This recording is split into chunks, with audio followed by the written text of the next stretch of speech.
Welcome to Moving Mountains, the podcast about data and AI applications in logistics. Expect to hear the latest and hottest of what is moving the industry. Your host, Bart Gadeyne, is a tech veteran on a mission to make logistics companies harvest the power of their data. Hi, dear guests. This is Mark from the Moving Mountains podcast, a podcast about data and AI innovations in the 3PL industry. So welcome to our digital studio. I have my guest, Bart, who is with me. So Bart, we actually met at Manifest this year, which is one of the largest conferences on digital innovation in the logistics industry. And although we're both Belgian founders, I think we bonded at the conference. So speaking of which, can you also just briefly introduce yourself and your company, Optioryx? Yeah, sure. Thanks, Mark, for having me in the podcast. So I'm Bart, founder of Optioryx. What we mainly do is we digitize and optimize warehouse processes.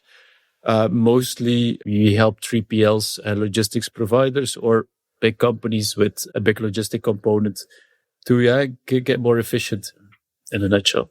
Obviously, I scanned the website beforehand, right?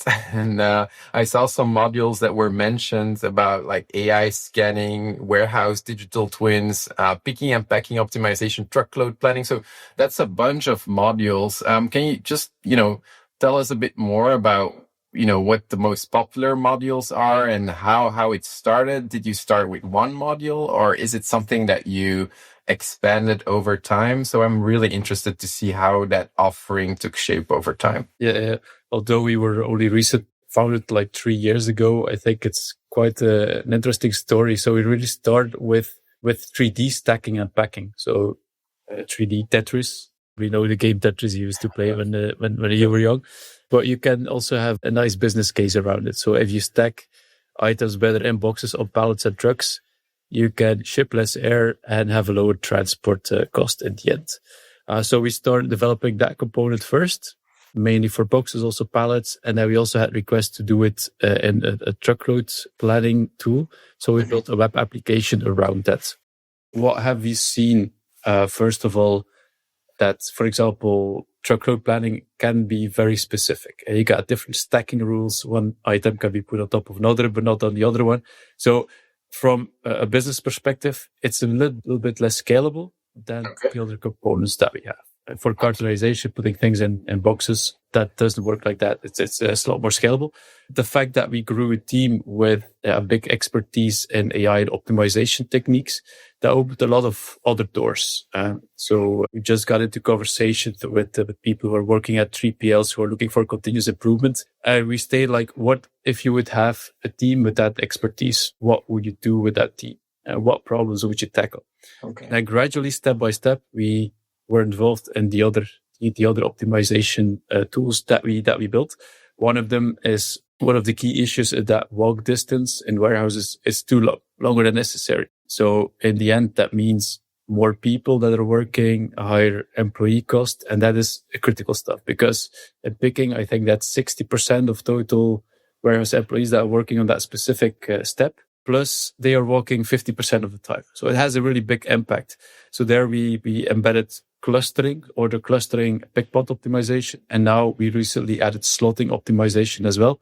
So first we built those algorithms to connect directly to WMSs. But we've seen that if you want to maintain that entire system, you need to have your warehouse layout because without that information, without knowing the distance between every node and your network, you're not able to optimize.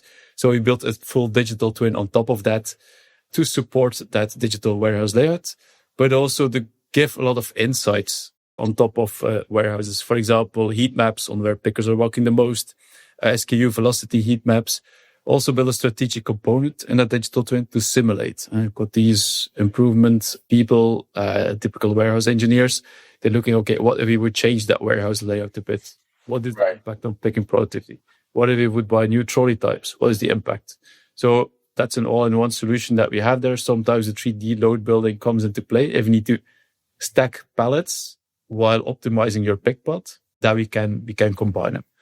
Another thing that we've seen is that, especially if you're looking at the 3D loading aspect, we saw that a lot of our prospects, they didn't have the master data.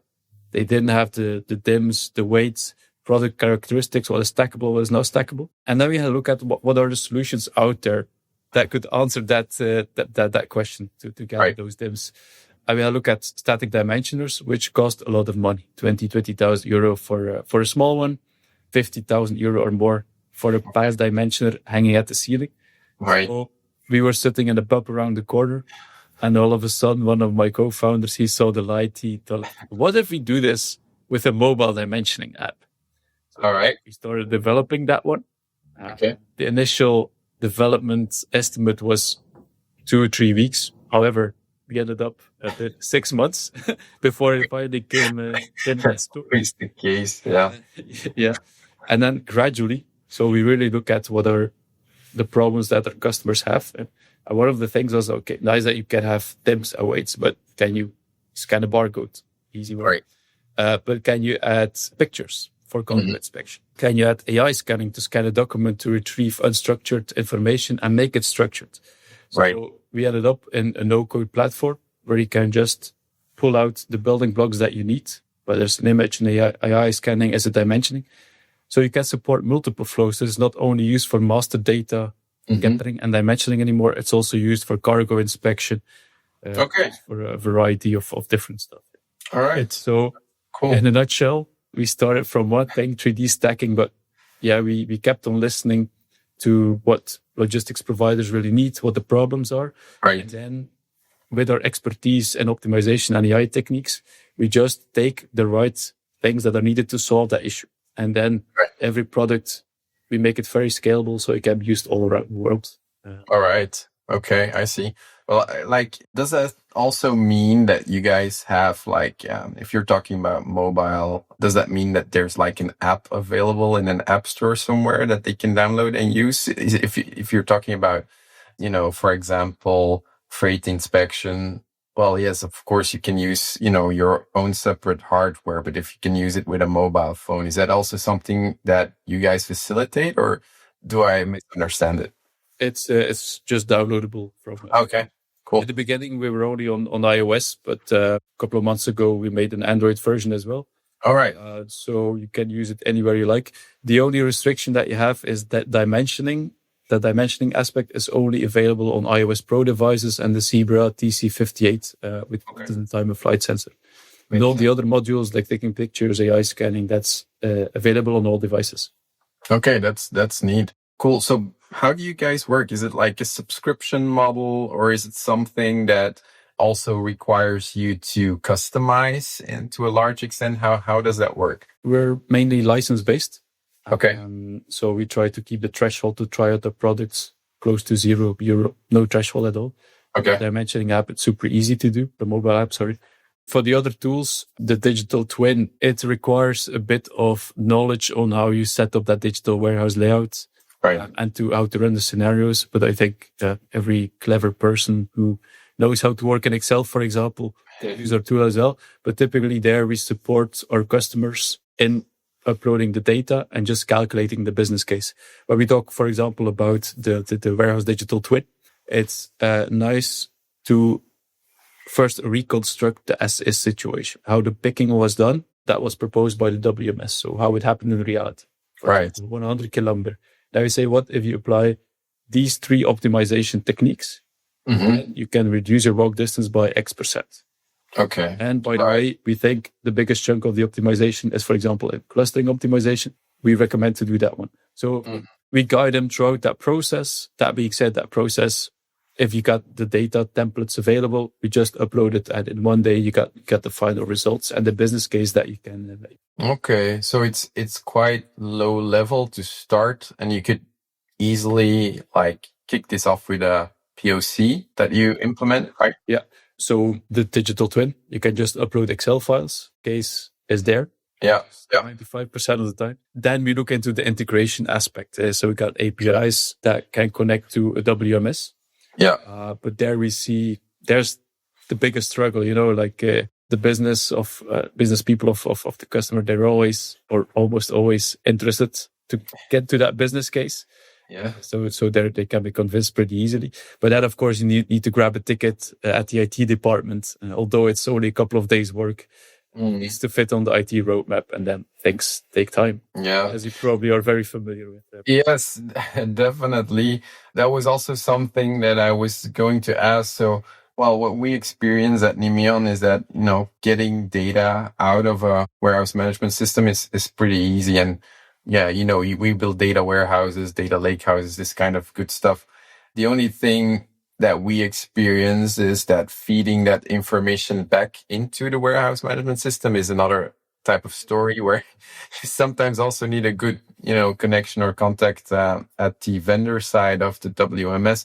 Is that also something that is kind of experienced as a roadblock at Optioryx, or is that something that you guys say, okay, yeah, I mean, it's not really an issue for us? This is, I think, sales-wise, the biggest blocker in terms of timing, because sometimes it takes 3-6 months to get it on the IT roadmap.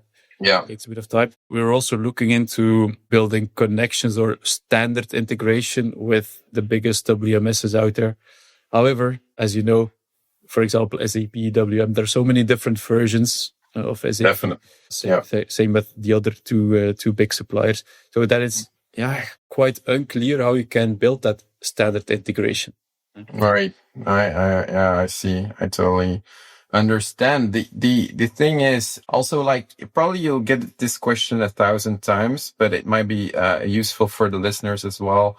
One of the struggles that you have launching, and it's something that we experience too, because we have 2 AI modules that we're also offering in the market as standalone products right now. But so one of the issues that we experience in mostly the sales process is AI a layer that will be fully integrated in the user interface of the existing system, so the WMS or the TMS or any other system that it's applied to? Or will you create a separate user layer with a separate application that requires you to open another tab or open up a desktop or a mobile application, for example? Is that something that you guys have a very specific opinion about, or do you say, like, it's quite clear where the market's going right now? Good question. First of all, I think you're talking about AI. I think what we do is we consider ourselves as an intelligence layer. So I think 20-30% of the things that the optimization that we do is really AI driven. Okay. The other 70-80% is foregoing meta heuristics. Okay. Yeah. And that's even more complex to do. So what we see is these WMS providers that they got very good developers, but I think they're lacking a bit of expertise on the real pure optimization side of things. So that's a good thing for us. And then are they going to do this? I think Manhattan Active is the one that goes pretty far in the optimization. On optimization level. The other ones are still lagging, that's for sure. But even then, if you look at all the companies who are using Manhattan, not everybody is on the latest version. Sometimes they go back 10, 15 years. So there are also a lot of versions there. Same with SAP, same with Blue Yonder. So there's still a big market out there that if they would happen to add those modules to their system, which would take them a lot of time, that there's still a big chunk of the market that doesn't have any optimization capabilities. Right. That being said, a lot of companies develop their own WMS. That's what we see. So then there's no optimization component there. Yeah, absolutely. Talking of which, so, I mean, yes, the market's moving pretty fast in, adopting all kinds of new tools. And I think it was clear from Manifest that you have so many startups that are trying to ride the AI wave. I think that's the thing that we're seeing right now, right? That AI is so popular that it creates for many an opportunity to create a business case. However, there are still so many challenges that the 3PL, or even in a larger sense, the logistics industry is facing today. So what do you see as the main struggle the coming years for 3PL companies? That's a big open question. I think looking at it from, there's so many different angles that you can take. It's all about efficiency and service level. And that has multiple aspects. I think when it comes down to real AI stuff, that It's all about streamlining processes. Probably the AI agents you're talking about are also about automating a lot of documentation processes. I think that's a very important one. Yeah. It's also streamlining the people who do the work on the floor, like the picking. That's more where we come in. It's about taking the next step in digitization. So not only talking about WMS, but also mobile apps to just fix the issues that they have. For example, cargo inspection. Okay, you got carrier shipper disputes. Where does it come from? Okay, just take a picture, upload it to a platform. And technology makes it available to do that very easily in a couple of minutes right now. Another one I see at 3PLs is they got a variety of customers. A lot of the warehouses are multi-client. And on one hand, you got automation coming up, which is very expensive, particularly only for the very big customers. And the other one is like optimization and digitization. It's not one or the other. They can be combined, of course. Yeah. But what I see as a key topic or a key capability to have as a 3PL is, okay, you got a new customer. You need to capture all the data that they have, all the order history, etc., all dimensions, sales rotation, etc.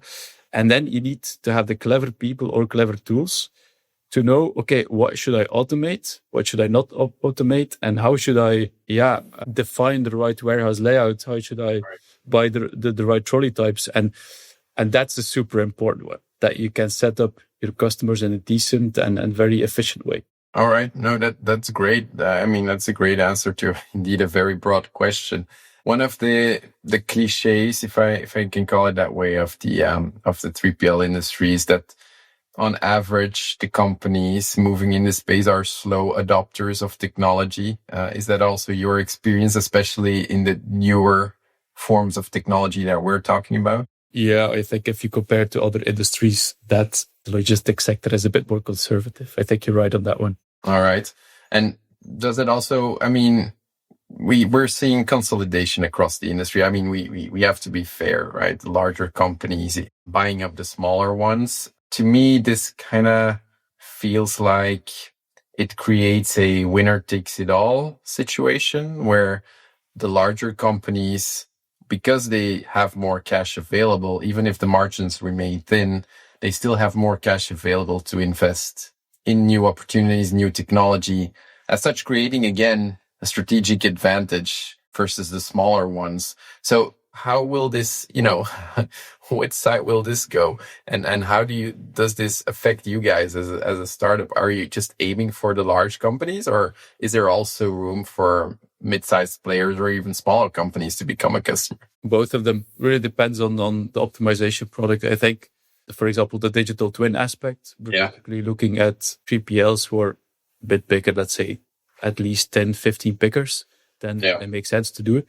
I follow you in the reasoning that, of course, the bigger companies have more choices to invest in innovation, etc. On the other hand, I think right now with the technology development that has been going on, it's also quite easy for smaller companies to adopt that technology because there is a very low threshold. For example, the mobile app is, I still see a lot of processes being done on paper. Or I take a picture and I drop it somewhere on the drive, on the SharePoint, and I cannot find that picture again. So all these small things, and these can be very easily be digitized right now, also for small players, because there's not a big cost. Exactly. So it works on both ends. And I think, the bigger ones, they might look, for example, more into automation, etc. Not everything fits in automation. Sometimes you got bigger products in DIY or retail. And then I think the smaller companies, they have more opportunities when there's more added value services that can be delivered, so they can have more value and a better customer binding as well.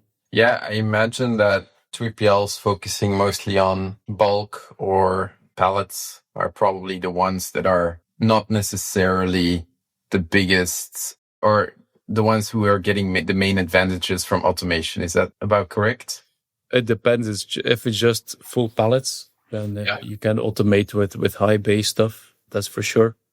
If it's like DIY, like bulkier products, it's difficult to put a lawnmower in an auto store, for example. So These ones typically will stay in the manual way. Nice. Okay. Nice example. Like we both, as I said at the beginning, we both attended Manifest. We both talked to a lot of people, but I'm mostly interested in what your observations were from all your conversations. What were the current concerns that they mentioned? What's your main takeaway from all of your conversations that you had? For the company, for yourself, but also for the industry? Yeah, main takeaways. I think everybody's talking about AI and the crazy stuff. Also automation that goes really far. But in the end, people don't know what exactly to look for. So they try to get some ideas and try to get the adoptions of those techniques that make sense. And yes, I think a lot of people need guidance on what's out there, what they should do. That's one thing. On the other hand, I felt that while I was talking to a lot of 3PLs, I got the feeling that the products that we have really solve issues that they are experiencing at the moment. So that's a good sign. So and then what I found really interesting is also there was one guy who was talking on the main stage about the fact that the entire logistics industry has been focusing on structuring data and messaging over the multiple steps in the supply chain. And right now with AI, that is changing, because you can take a picture from an unstructured document, structure it, and that makes a lot of sense. And there's going to be a big change on that front as well. Yeah, definitely. I mean, we're all kind of waiting anxiously probably for some new companies to launch their products, because I saw also this guy, I think he was an ex-Amazon big shot who launched Augur. I think they collected like $100 million to build like a full integrated logistics chain. So they're not only focused on 3PL, but they just want to have all the different touch points with all the different players in the entire logistics chain and try to make that more visible. I thought that was like a tremendous project. I mean, if you're looking at their website, it still remains quite, let's say, intangible at this point, what they exactly are building. So what you're saying is that they pitched it well to the VCs. Yes, I think so. And also the guy, I think, has some experience, a lot of experience in the market, and also worked for some big companies. So I think there's definitely the visibility aspect that's playing a role. But looking forward to what these guys will be doing. Also in terms of, automation, I saw Okado that also brought some interesting insights on how they are basically optimizing the supply chain and warehouses, and then specifically for more fast-moving consumer goods. So that's also a very specific niche, of course, that they're focusing on with their solutions. But there you see the blend between AI and actual automation and the physical resources. It's super interesting what's happening in the industry right now. I think from our side, Sony Meon side, I think we're just seeing a lot of companies that are still doing, because you also mentioned Excel. We try to move those Excel sheets into data lake houses and, create like a central repository, which brings me to the last question of this podcast to you, Bart, is that what Nemeon is building is we're seeing just silos of data, because you guys mostly focus on UMS, but we're also working with TMS data or just general invoicing data. And we've tried to bring that all together. Is that also something that would be on the roadmap for Optioryx to connect like to a data lake house, or will you keep on connecting straight into the WMS? Good question. Happy to discuss, of course. My first thoughts are, what we try to do is redrive that operational efficiency. So then we need to give those instructions to a WMS, that's for sure. That being said, I think what we always try to do, especially if it's a proof of concept, is really measure productivity gains afterwards. Mm-hmm. And I think the Nemeon dashboard might come into play there to follow up all the savings that we're able to realize, and every manipulation or even the warehouse layout change that we really see it in the numbers afterwards. That's a really cool approach. I think we should discuss, definitely. All right. Thanks, Bart. It was a super interesting session. I enjoyed it a lot. I hope you did too. It was I was glad to have you as a guest, and I hope you'll also keep on following the Moving Mountains podcast. I will. Thanks for having me. All right. Thanks, Bart. See you. Thanks for listening to the latest episode of the Moving Mountains podcast, a proud realization of Nemeon.io. Comments, remarks, or kudos, reach out to Mark directly on LinkedIn.